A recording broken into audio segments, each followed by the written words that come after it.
Yes, I suppose a white South African has got to weigh in on the Scott Adams getting cancelled for going beast mode base 9000 and saying out loud what everyone already knows, especially given the current political climate and all.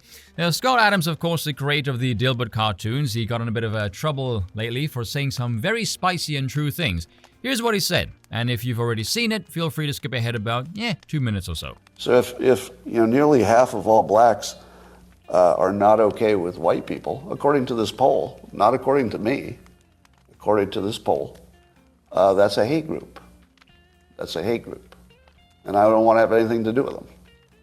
And I would say, based on the current way things are going, the best advice I would give to white people is to get the hell away from black people. Just get the fuck away. Wherever you have to go, just get away. Because there's no fixing this. This can't be fixed. Right? This can't be fixed. You just have to escape.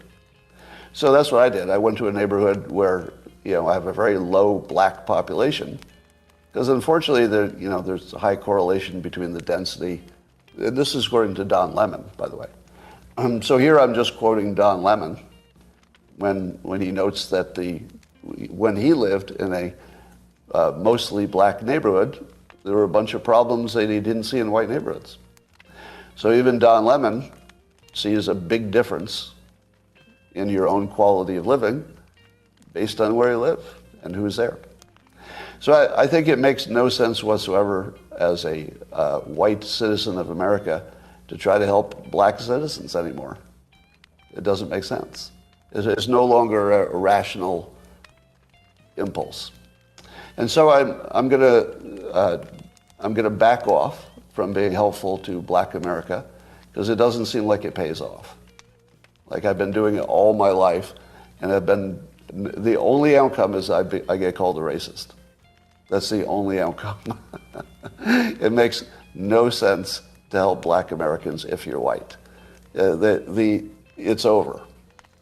Don't even think it's worth trying. Totally not trying.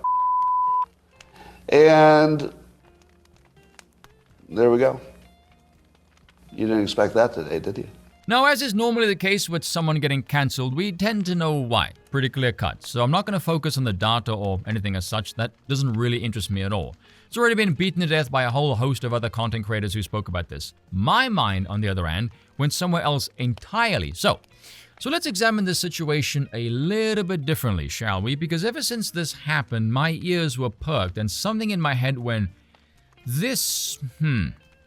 something about this response is kind of off. Because if you've been paying attention, you can obviously tell the media, along with academia, is trying to radicalize the population and instigate a race war.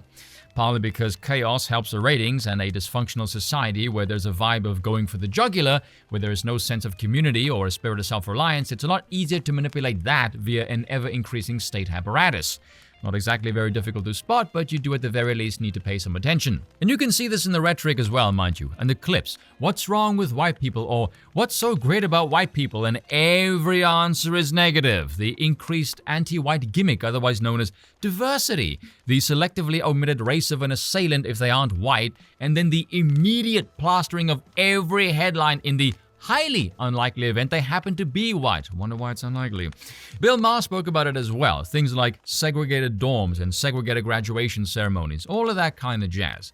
So, you would be forgiven if you were under the impression, given all of this constant whining about white people 24/7 for the last Obama, when someone white decides to take it upon themselves to depart far away from the diversity coalition and get the fuck out of Dodge, they'd be thrilled.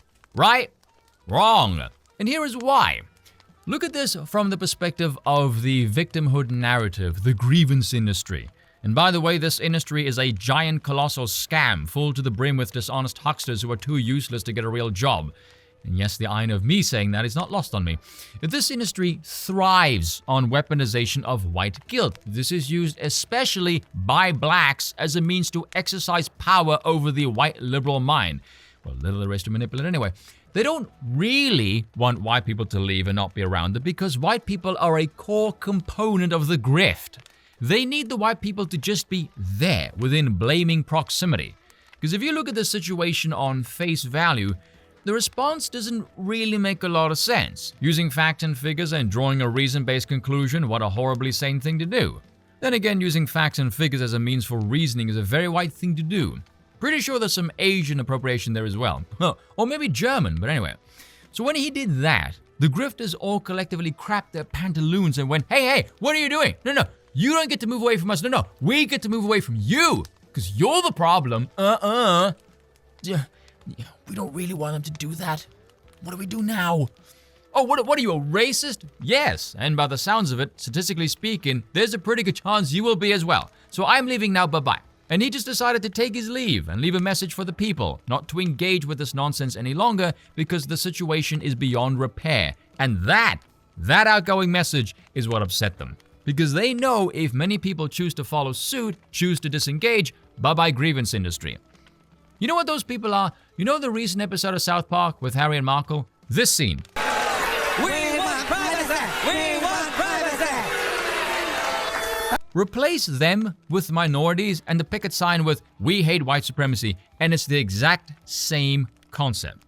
There's an old scene from the Boondocks as well. Great show, by the way. More people need to watch it. And tell me Uncle Ruckus isn't one of the best characters ever created, for obvious reasons. But watch this. Frick. Watch where you walking, bitch! What did you... Wait a minute. I'm white! Where you going? Don't you ignore me! This is a perfectly good moment to throw your life away! Perfect summation of his actions. Heaven's sake, you can take those last two clips and it will explain about 80% of this entire situation pretty easily as well. Now, I have seen some stupid right-wing commentators say, oh, he's making a monolith of a demographic. And who cares? There's an old saying, prevention is better than cure. He said this is not fixable, so he is choosing prevention. Simple as that. He lives in a free country with freedom of association, so let him use it. No more, no less. And that is all for today. Thank you for watching, and I will see you all next time.